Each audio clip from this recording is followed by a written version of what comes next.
Hello everyone.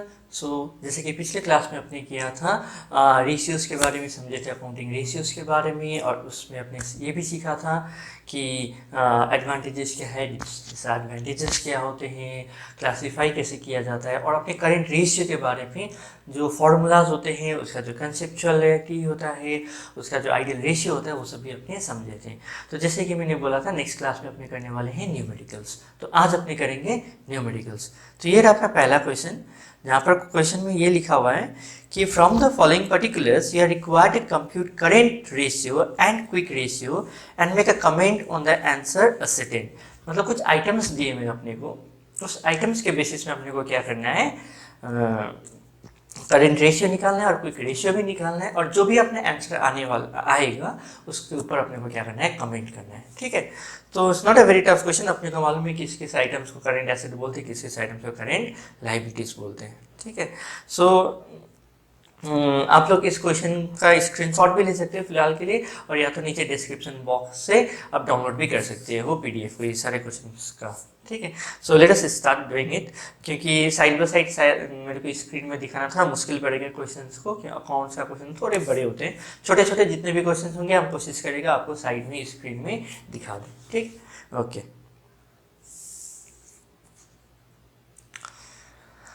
सो देखो, पहला चीज अपने को जो करना होता है वो है फॉर्मूला लिखने, क्योंकि फॉर्मूला लिखते हैं अपने को दो चीज़ें एस्टूडेंट्स मिलते हैं। एक तो अपने को दिशा मिलता है किस ओर जाना है, अपने को क्या ढूंढना है, और दूसरा चीज़ होता है कि अपने को मार्क्स मिलने लग जाता है। तो this is a very important aspect that whenever you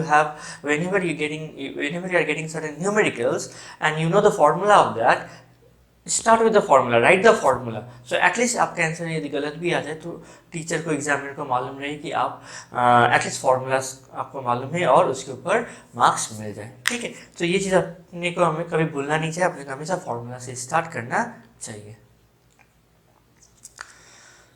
तो यहाँ पर देखो, जैसे कि बहुत सारे आइटम्स दिए हुए हैं। पहला आइटम है गुडविल, तो वो नहीं आने वाला है यहाँ पर, क्योंकि goodwill is a non current intangible asset, तो करेंट एसेट में उसका जगह नहीं है, सिर्फ अपने को ऐसे बेवकूफ़ बनाने के लिए दिया हुआ है, कंफ्यूज करने के लिए। ठीक है, नेक्स्ट आइटम है आपका यहाँ पर इन्वेंट्रीज। इन्वेंट्रीज में देखो इंक्लूडिंग लूज टूल्स लिखा हुआ है, लेकिन अपने यहाँ पर लूज टूल्स को क्या है, फिक्स्ड एसेट्स मानते हैं, तो इसलिए अपने उसको माइनस कर देंगे बाद में। इन्वेंट्रीज, उसके बाद है यहाँ पर ट्रेड रिसीवेबल्स। तो ऐसे करके अपने को क्या है ना, जो लिस्ट ऑफ आइटम्स दिए हुए हैं उस लिस्ट ऑफ आइटम्स में से अपने को जितने भी करंट एसेट्स के आइटम आएंगे उसको अपने को ऊपर लिखना है, जो भी करंट लाइबिलिटीज का आइटम आएगा उसको अपने को क्या करना है, नीचे लिखना है। ठीक है, तो अभी थोड़ा सा फास्ट फॉरवर्ड करते हैं।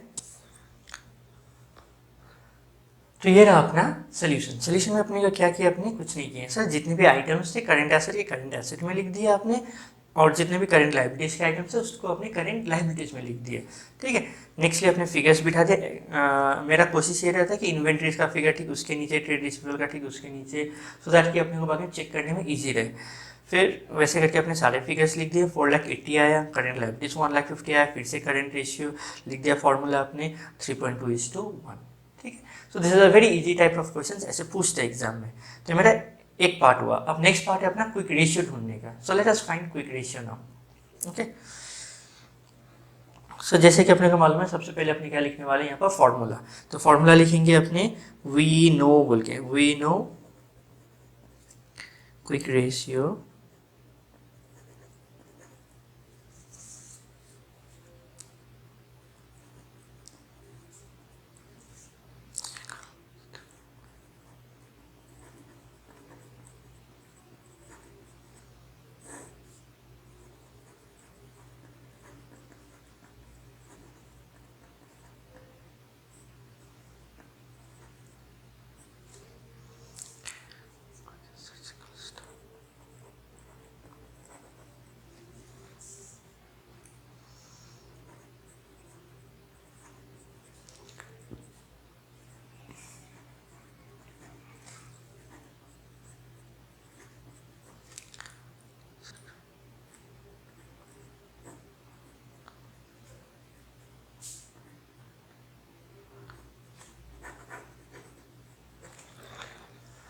तो ये रहा अपना क्विक रेशियो। क्विक रेशियो में कुछ नहीं करना था सर, इसमें से इन्वेंट्रीज को माइनस कर देना। ठीक है, कर दे इन्वेंट्रीज को माइनस। उसके बाद जो भी प्रीपेड एक्सपेंसेस थे, जैसे कि यहाँ पर एक पेमेंट इन एडवांस लिखा हुआ था जो कि प्रीपेड करके रखा हुआ है अपने, उसको मैंने माइनस कर दिया, मेरा आया क्विक एसेट 2,10,000, अकॉर्डिंगली मैंने 2,10,000 डिवाइडेड बाय 1,50, 1.4:1 आ गया। ठीक है, तो चलते हैं अब क्वेश्चन नंबर 2 में। तो क्वेश्चन नंबर 2 में अपने को क्या बोल रहा है, from the following compute current ratio, फिर कुछ डाटास दिए हुए और अकॉर्डिंगली अपने को करंट रेशियो ढूंढना है। तो यहाँ पर डाटा कैसा दिया हुआ है अपने को, जो डाटा दिया हुआ है वो कैसा है कि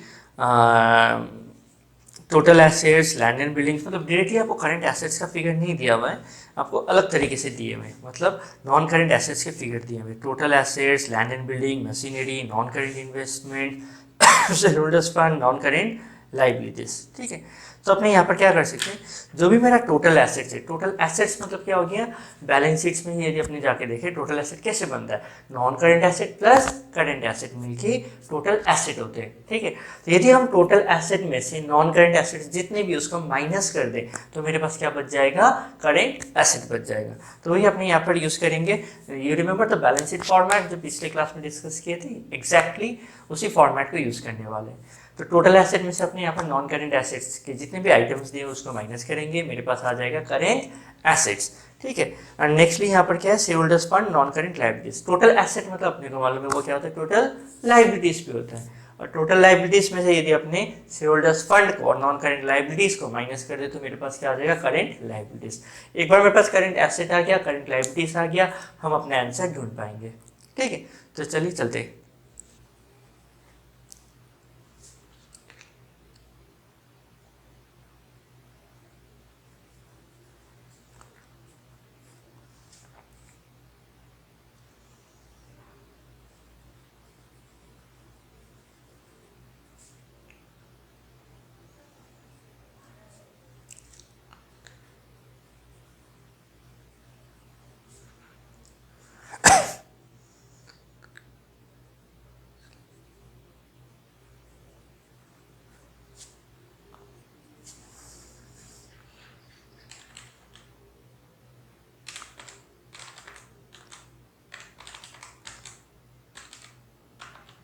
क्वेश्चन नंबर 2 का सोल्यूशन। ठीक है, क्वेश्चन नंबर 2 में क्या दिया हुआ था अपने को दिया हुआ था टोटल एसेट्स दिया हुआ था, और नॉन करंट एसेट्स में अपने को land, building, machinery, non current investments ये सब दिए हुए थे। तो वो सारी चीज़ों को अपने क्या कर दिए, माइनस कर दिया। ठीक है, तो एक बार ये सारी चीज़ों को माइनस करने के बाद मेरा पास करंट एसेट कितना आया, 18 लाख, और करंट लाइबिलिटीज मेरा कितना है, as we know total asset is nothing but it is also equal to current total liabilities. तो total asset total liabilities equal होता है, तो इसका मतलब टोटल एसेट से यदि हम शेयर होल्डर्स फंड और नॉन करंट लाइबिलिटीज को माइनस कर दें तो क्या बन जाता है मेरा, फिर से करंट लाइबिलिटीज। ठीक है, तो करंट रेशियो क्या हो गया, current asset by current liabilities 18 lakh by 5 lakh which is 3.6:1।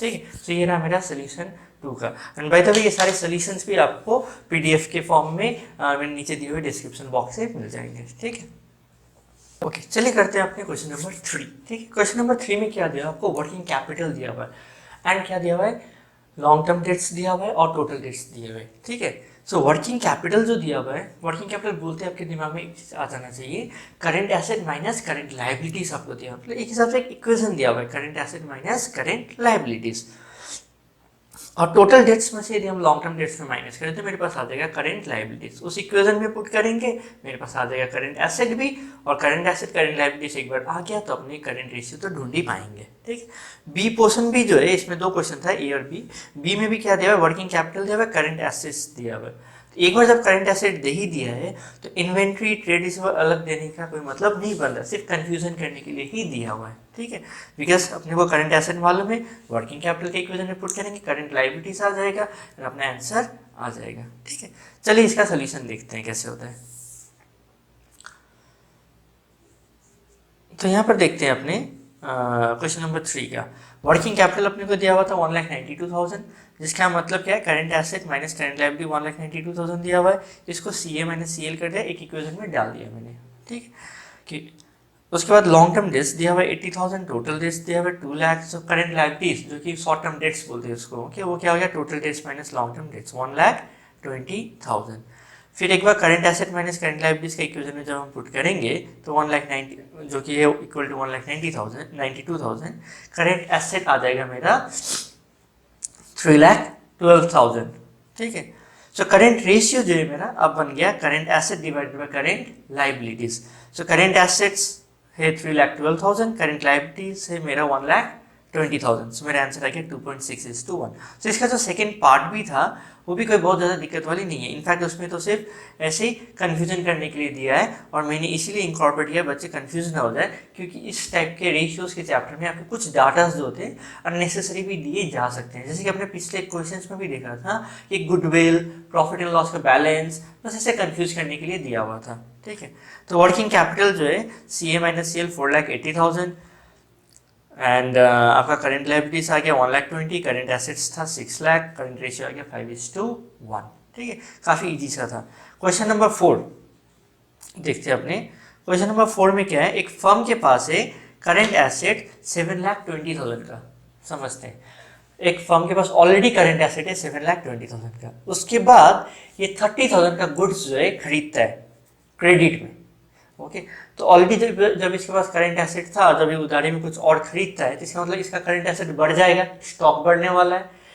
और सिंस ये उधारी में खरीदा है तो इसका क्या बनेगा, ट्रेड पेएबल्स भी बढ़ जाएंगे, इसका मतलब करंट लायबिलिटीज भी बढ़ने वाला है। ठीक है, फाइन।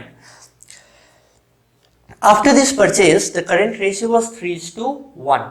तो इस परचेज के बाद जो करंट रेशियो हो गया वो क्या हो गया, 3:1 हो गया। मतलब पुराना वाला करंट रेशियो नहीं दिया आपको, मतलब परचेज से पहले का नहीं दिया, परचेज के बाद का दिया हुआ 3:1।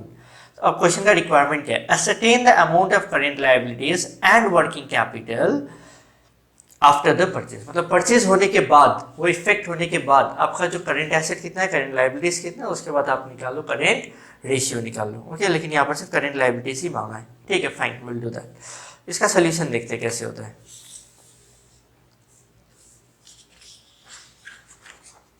ओके, देखते हैं सोल्यूशन 4 का। इसमें अपने को करंट एसेट दिया हुआ है 7,20,000 और इसमें ये भी बोला अपने को purchase of goods on for credit 30,000 का। तो current ratio after the purchase, जिसको अपने बोल सकते हैं न्यू करंट रेशियो, एक नाम दे सकते हैं, इजी रहेगा, 3:1। एक बार के लिए अपने मानते हैं करंट लायबिलिटीज जो कि परचेज होने से पहले x था। ठीक है, तो after the purchase new current asset कितना हो जा रहा है, 7,20,000 प्लस 30,000। मतलब 30,000 का आपने क्या किया, परचेज किया, एसेट बढ़ गया, इन्वेंट्रीज बढ़ गया 7,50,000। न्यू करंट लायबिलिटीज कितना हो गया, पहले कितना था x और अभी कितना हो गया, 30,000 जुड़ गया। तो अकॉर्डिंग टू क्वेश्चन अपने बोले तो क्या हो जा रहा है, new current asset by new current liabilities 3:1, 7,50,000 divided by x plus 30,000 दिया हुआ है। ये अपना इक्वेशन बन रहा है। इसको यदि सॉल्व करेंगे x आ जाता है मेरा 2,20,000। ये जो x आया, ये 2,20,000 जो x आया, ये क्या है मेरा, ये है करंट लायबिलिटीज बिफोर परचेज है। ये मेरा क्या है, बिफोर परचेज आया है मेरा। ठीक है, क्योंकि अपने इसी को ही x माने थे। और आफ्टर परचेज क्या हो जाएगा, so therefore current liabilities after purchase क्या होने वाला है, पुराना वाला current liability that is ₹2,20,000 plus इसमें 30,000 जुड़ जाएंगे। तो ये क्या हो जाएगा आपका 2,50,000 रुपीज, 2,50,000।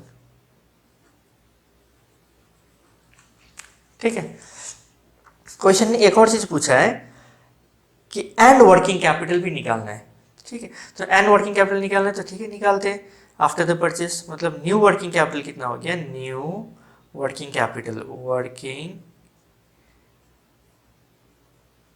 कैपिटल। ठीक है, न्यू वर्किंग कैपिटल हो जाता है नया वाला करंट एसेट माइनस नया वाला करंट लायबिलिटीज को माइनस करके। मतलब न्यू करंट एसेट से आपका न्यू करंट एसेट में से नया वाला आप करंट लायबिलिटीज को माइनस कर दो। तो नया वाला करंट एसेट कितना है, ₹7,50,000। ठीक है, और नया वाला करंट लायबिलिटीज कितना है, 2,50,000। सो ये आ गया आपका working capital after the purchase. आ गया आंसर 5 लाख। ये हो गया तुम्हारा आंसर। ठीक है, सो देखो काफ़ी इजी था, हल्का सा मैथमेटिकल टेस्ट देने का कोशिश किया था, क्योंकि रावत अकाउंटिंग रेशियोज में बहुत बड़ा दिक्कत वाली बात नहीं होती कि ऑलरेडी सारे फिगर्स रहते ही हैं। ठीक है, तो यहाँ पर ऐसा कुछ करने का कोशिश किया, कुछ ने से फ्रेम करने का कोशिश किया जहाँ पर आपको कुछ डाटास नहीं हो और आप उस डाटास में से मतलब कुछ इक्वेशंस बना के उस डाटास को ढूंढ पाओ। ठीक है, ओके चलिए अब करते हैं question number 5। So question number 5 में आपका क्या है, यहाँ पर एक करंट रेशियो दिया हुआ है, क्विक रेशियो दिया हुआ है, करंट रेशियो मतलब current assets by current liabilities दिया हुआ है, क्विक रेशियो दिया हुआ है, quick assets by current liabilities दिया हुआ है, और करंट एसेट्स भी आपको दिया हुआ है। आपको ढूंढना क्या है, करंट लायबिलिटीज, क्विक एसेट्स और इन्वेंट्री। बहुत इजी क्वेश्चन है, let us see to it. ठीक है, सो यहाँ पर देखिए आपका करंट रेशियो 2.5:1 दिया हुआ था, तो जिसको अपने इक्वेशन में बना के लिखे current asset equals to 2.5 times current liabilities आ गया। एक बार के लिए इसको इक्वेशन 1 रख दिए। क्विक रेशियो भी दिया हुआ था, उसको इक्वेशन 2 कर दिया। करंट एसेट अपने को ना क्वेश्चन में दिया हुआ था, दैट वाज 17 लाख। तो अकॉर्डिंगली अपने को जब करंट एसेट मालूम है 17 लाख है, तो अपने करंट लायबिलिटीज आराम से ढूंढ सकते हैं। वो क्या है, 17 lakh divided by 2.5 which comes to 6,80,000। So it's very easy. So using, यदि अपने इक्वेशन 2 को यूज करें, that is quick assets by current liabilities, so उसमें क्या हो जाता है 0.95 divided by quick equals to quick assets by current liabilities. तो यहाँ पर यदि आप इसको सॉल्व कीजिएगा तो क्विक एसेट्स आ जाएगा 6,46,000। ठीक है, तो एक तो चीज बहुत गौर करने वाला है, नॉर्मली क्विक एसेट्स का जो फॉर्मूला होता है ना, वो क्या होता है, current assets minus stock minus prepaid expenses. ठीक है, यदि कोई क्वेश्चन में प्रीपेड एक्सपेंसेस कुछ नहीं बोला है, उसको अपने जीरो मानते हैं। अब इस क्वेश्चन में देखिए, इस क्वेश्चन में क्या बोला था, करंट एसेट्स दिया हुआ है और इन्वेंट्री ढूंढना है अपने को। ठीक है, तो क्विक एसेट तो मिल गया। यदि अपने पास दो वेरिएबल रहे, ओके, लाइक इन्वेंट्रीज और प्रीपेड एक्सपेंसेस, ये मैथमेटिकली निकाला भी नहीं जा सकता। और सेकेंडली कि नॉर्मली देखो प्रीपेड एक्सपेंसेस चाहे बिजनेस में हो या ना हो, ठीक, लेकिन इन्वेंट्रीज जरूर होता है। सो इसीलिए अपने यहाँ पर इसको सिर्फ इन्वेंट्रीज मानेंगे यहाँ पर। ठीक है, तो quick asset equals to current assets minus inventories. यहाँ ऑब्वियसली प्रीपेड एक्सपेंसेस का फिगर दिया होता तो अपने माइनस प्रीपेड एक्सपेंसेस भी कर देते। नेक्स्ट यहाँ पर क्या है, 6,46,000 इक्वेशन को डालेंगे, इक्वेशन में पुट करेंगे, इन्वेंट्रीज आ जाएगा आपका 10,54,000। ठीक है, नेक्स्ट चलते अपने क्वेश्चन नंबर 6 में। ठीक है, क्वेश्चन नंबर 6 जो है आपका, यहाँ पर इसको आप देख सकते हैं इधर स्क्रीन में, एक बिजनेस है जिसका करंट रेशियो 4:1 और क्विक रेशियो इसका 1.2:1। इसका वर्किंग कैपिटल है 1,80,000। Calculator total current assets and inventory, मतलब कुछ कुछ चीजें दी हुई है, कुछ कुछ चीजें ढूंढ रहा है। ठीक, अप्रोच क्या रहेगा, वही सबसे पहले गिवन लिखो, क्योंकि समझ में नहीं आ रहा है क्या क्या दिया हुआ है, तो गिवन लिखते हैं, फिर क्या ढूंढना है वो लिखते हैं, उसके बाद देखते हैं वो गिवन से क्या क्या निकाला जा सकता है। ठीक है, तो यहाँ पर अपने देख रहे हैं कि क्या है, करंट रेशियो अपने को दिया हुआ था 4:1, जिसका मतलब current assets by current liabilities दिया हुआ है 4:1। इसको मतलब अपने लिख सकते हो current asset equals to 4 times the current liabilities. Quick ratio का भी दिया हुआ है, वैसे क्विक एसेट्स आ जाएगा आपका 1.2 times the current liabilities. Working capital का भी इंफॉर्मेशन दिया हुआ था 1,80,000, और अपने को मालूम है वर्किंग कैपिटल मतलब क्या है, current asset minus current liabilities. ठीक है, तो ऐसे करके अपना करंट लायबिलिटीज आ जाएगा, क्योंकि यहाँ पर जो करंट एसेट्स है इसको अपने आप से इक्वेशन 1 से यूज कर सकते हैं, फ्रॉम 1। ठीक है, सो 1 में यहाँ पर क्या दिया हुआ है, करंट एसेट्स को अपने क्या लिख सकते हैं, 4 टाइम्स द करंट लायबिलिटीज। तो करंट लायबिलिटीज आ गया। ठीक, एक बार करंट लायबिलिटीज आ गया, अपना करंट एसेट्स भी निकल जाता है। ठीक है, करंट एसेट्स के बाद आप देखिए यहाँ पर क्विक एसेट्स भी निकल जाएगा। क्विक एसेट्स के बाद आपको मालूम है जैसे कि कुछ बोला नहीं है, सिर्फ इन्वेंट्री ढूंढना है, प्रीपेड एक्सपेंसेस के बारे में कुछ नहीं बोल रहा है, तो इसका मतलब क्विक एसेट्स जो होगा वो होगा करंट एसेट्स माइनस सिर्फ और सिर्फ inventories. So current assets minus inventories करने से आपका क्या आ जा रहा है, quick assets. So inventories current assets minus quick assets, जो कि 2,40,000 माइनस 72,000, इट गिव्स यू 1,62,000। ठीक है, क्वेश्चन नंबर 6 में आपके पास दो क्वेश्चन थे, क्वेश्चन नंबर ए छोटा क्वेश्चन और क्वेश्चन नंबर बी भी एक छोटा सा क्वेश्चन। तो ए जो पार्ट था वो अपना हो गया है। अब बी पार्ट देखते हैं, बी पार्ट में क्या दिया हुआ है। ठीक है, A firm has a current ratio of 4.5:1। एक फर्म है उसका करंट रेशियो 4.5:1 है। क्विक रेशियो भी दिया हुआ है और इन्वेंट्री दिया हुआ है। फाइंड आउट इस total current assets and current liabilities. Approach क्या हुआ, अप्रोच हमेशा पहले गिवन लिखेंगे, क्या ढूंढना है वो देखेंगे, और उस गिवन से यदि कुछ और डिराइव हो सकता है और कुछ निकाला जा सकता है उसको भी देखेंगे। ठीक है, तो यहाँ पर देखते हैं क्या करना है। सो देखते हैं, करंट रेशियो दिया हुआ था 4.5:1, current assets by current liabilities, current asset हो गया 4.5 टाइम्स द करंट लाइबिलिटीज। ठीक है, क्विक रेशियो क्या हो गया भाई, 3 quick assets by current liabilities जो कि 3:1 है, जो कि आ गया quick assets equals to 3 times the current liabilities. Using equation 2, यदि इक्वेशन 2 को देखें, quick assets by 3 times equals to 3 times the current liabilities है।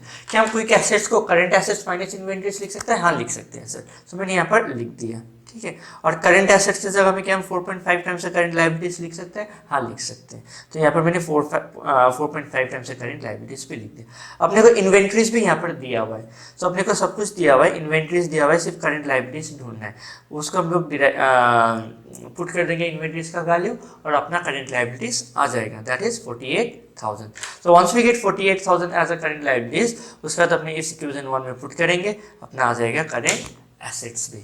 ठीक है, तो ये हो गया अपना क्वेश्चन नंबर 6 का सोल्यूशन। आई होप कि आपको समझ में आया। अगेन हम आपको बता रहे हैं सारे सोल्यूशंस जो हम लिख रहे हैं, ये पेजेस और आपका जो पीडीएफ है वो सारे अवेलेबल है नीचे दिए हुए डिस्क्रिप्शन बॉक्स के लिंक में। ओके, नेक्स्ट करते हैं अपने क्वेश्चन नंबर 7। क्वेश्चन नंबर 7 को पढ़ते हैं पहले।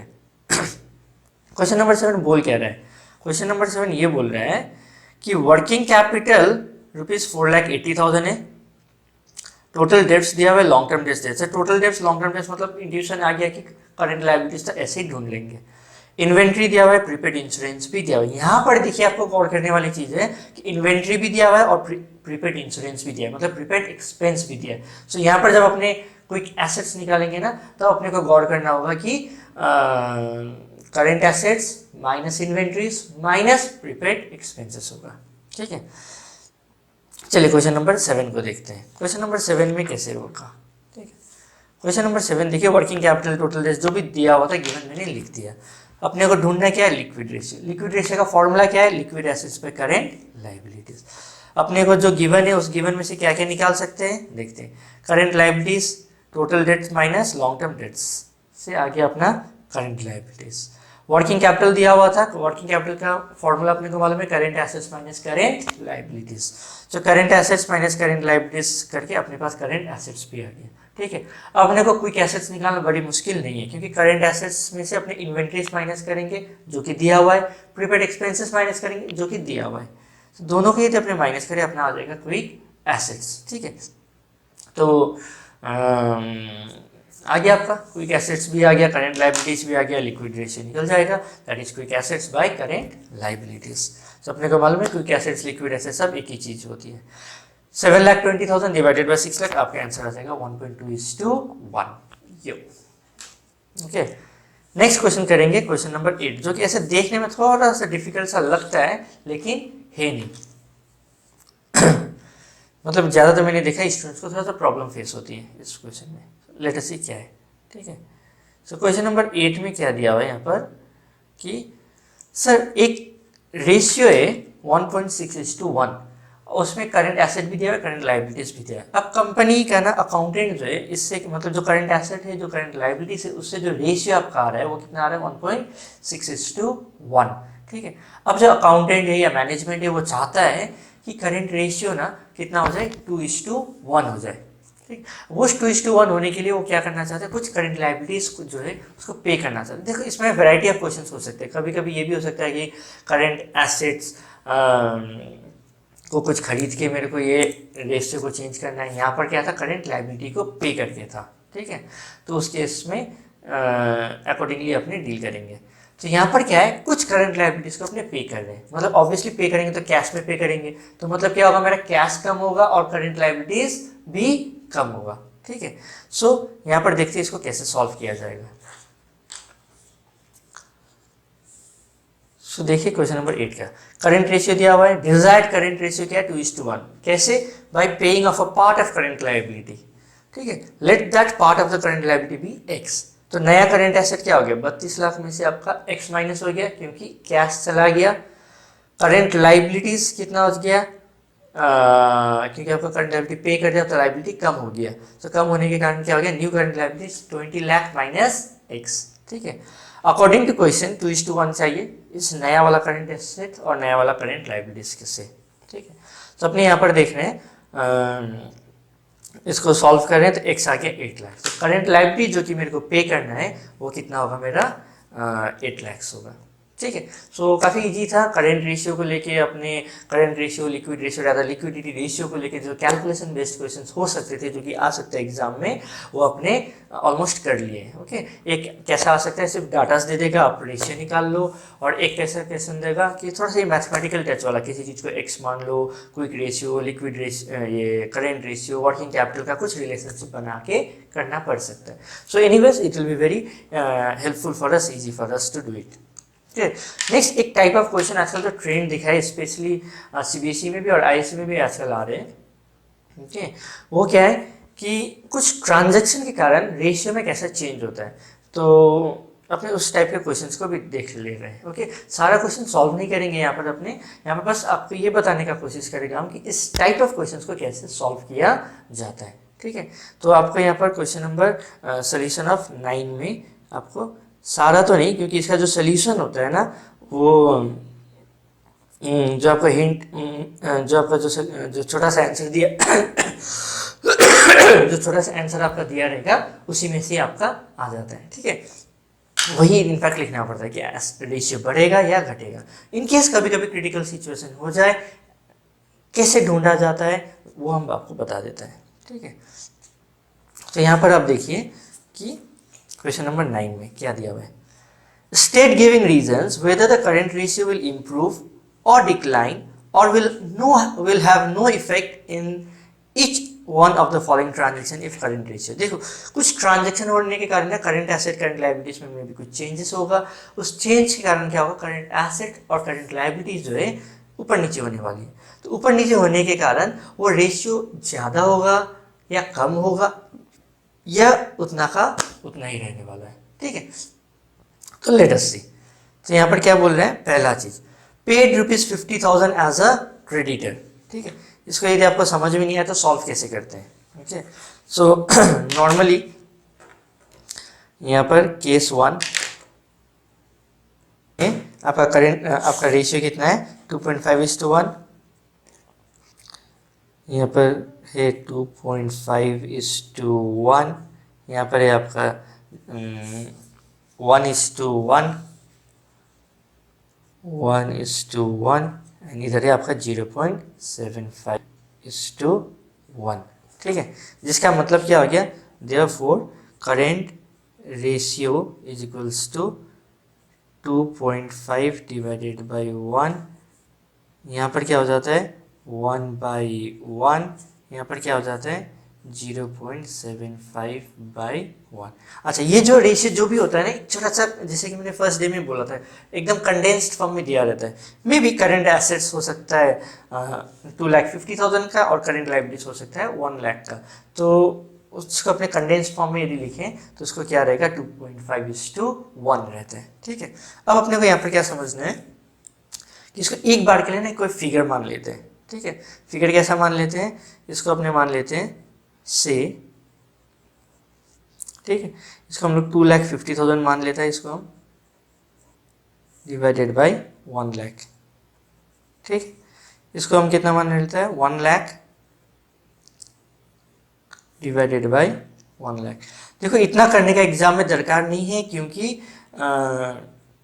एग्जाम में आपको इतना ज़्यादा टाइम नहीं मिलेगा। ये सिर्फ यदि आप किसी क्रिटिकल केस में अटक जाते हैं जहाँ पर आपको समझ में नहीं आ रहा है कि रेशियो इंप्रूव हो रहा है या डिक्रीज हो रहा है, तब आपको क्या करना है, ठीक है। तो यहाँ पर अपने देख रहे हैं, पहला जो ट्रांजेक्शन था वो क्या था, पेड ₹50,000 टू अ क्रेडिटर। जब 50,000 क्रेडिटर को दे रहे हैं तब क्या हो रहा है, ओके। सो स्मॉल 1, तो स्मॉल 1 के साथ डील कर रहे हैं अपने, ठीक है। तो 50,000 में हम क्या करें, क्रेडिटर को दे रहे हैं। जब हम क्रेडिटर को देंगे तो क्या होगा, करंट एसेट भी कम हो जाएगा। तो 50,000 पे करने से कितना बच जाएगा, ये मेरा 2 लाख, और ये कितना हो जाएगा मेरा 1 लाख में से 50,000 माइनस हो जाएगा, तो ये हो जाएगा मेरा 50,000, ठीक है। यहाँ पर भी कितना हो जाएगा 50,000 पे कर दिया 50,000, और इधर भी कितना हो गया 50,000, इधर कितना हो गया 25,000 और इधर हो गया मेरा 50,000। ठीक है, इस केस में रेशियो को देखते कितना हो गया 4:1 हो गया, मतलब रेशियो क्या हो गया इम्प्रूव हो गया। ठीक है, अब यहाँ पर समझ पा रहे हैं क्या हो गया इम्प्रूव हो गया। और इधर क्या हो गया एज इट इज रह गया, नो इफेक्ट। ठीक है, नो इफेक्ट। और यहाँ पर क्या हो जा रहा है again 25,000 divided by 50,000 is equals to 0.5:1। इसका मतलब डिक्लाइन कर गया। ठीक है, ये अपने को लिखना होता है, ऐसे करना होता है। So it is not a very difficult thing, आप ऐसे सोच सकते हैं। ओके, किसी किसी केसेस में इंप्रूव होता है, किसी किसी केसेस में इंप्रूव नहीं होता है। इसमें एक और चीज़ हम जैसे कि आपको बताना चाहते हैं कि like for example point number 13 में देखिएगा issue of shares. Issue of shares में क्या होता है, आपका शेयर कैपिटल बढ़ गया। ठीक है, शेयर कैपिटल बढ़ गया तो ना ही ये आपका करेंट एसेट को इफेक्ट कर रहा है, ना ही आपका करेंट लाइबिलिटीज को इफेक्ट कर रहा है। और नेक्स्ट क्या है आपका इश्यू ऑफ शेयर्स होने से कैश आ गया आपके पास। सिर्फ ये जब कैश आपके पास आ गया तो करेंट एसेट बढ़ गया। तो ये तीनों ही केस में, चाहे वो 2.5:1 हो या 1.1:1 हो या 0.75:1 हो, न्यूमरेटर बढ़ने के कारण आपका क्या हो जाएगा रेशियो भी बढ़ जाएगा। Excuse me. ओके, तो ये अपने को ध्यान देने वाला चीज था। न्यूमरेटर यदि बढ़ रहा है रेशियो बढ़ेगा, डिनोमिनेटर बढ़ रहा है रेशियो घटेगा। डिनोमिनेटर सिर्फ मतलब आई मीन टू से सिर्फ डिनोमिनेटर घट रहा है रेशियो बढ़ेगा, सिर्फ न्यूमरेटर घट रहा है तो रेशियो आपका घट जाएगा। ओके, लेकिन जब दोनों ही साइड में न्यूमरेटर और डिनोमिनेटर दोनों ही साइड में जब चेंज हो रहा है तब आपको देखना पड़ेगा ऐसे करके। ओके, ये आप सोच पाते हैं तो अच्छी बात है। ओके, तो जैसे कि अपने को एक लॉजिक होता है, जैसे कि जब भी एक रेशियो ज़्यादा होता है ना और सेम अमाउंट ऊपर और नीचे डिक्रीज हो रहा होता है तो हमेशा इंप्रूव ही होगा। और जब 1:1 है ओके, तो ऊपर भी उतना ही नीचे भी उतना ही जब आपका माइनस हो रहा है तो उस केस में हर बार नो इफेक्ट ही होगा। और जब इस केस में जब आप केस 3 में जाते हैं जहाँ आपके 1:1 से कम है रेशियो, ओके, तो उस केस में जब कुछ पेमेंट होता है तो उस केस में क्या हो जाता है हमेशा रेशियो डिक्लाइन हो जाता है। ठीक है, so this way I believe हम लोगों ने आपका current ratio, liquidity, quick ratio, in short liquidity ratio के बारे में सब कुछ कर लिया, सारे टाइप के सम्स कर लिए। Okay, so next class will be doing with the solvency ratio. ठीक है, आई होप कि आपको समझ में आया हो। अगेन आप ये PDF से डाउनलोड कर सकते हो with solutions and I hope आपको समझ में आ रहा हो। Okay, so bye bye, see you.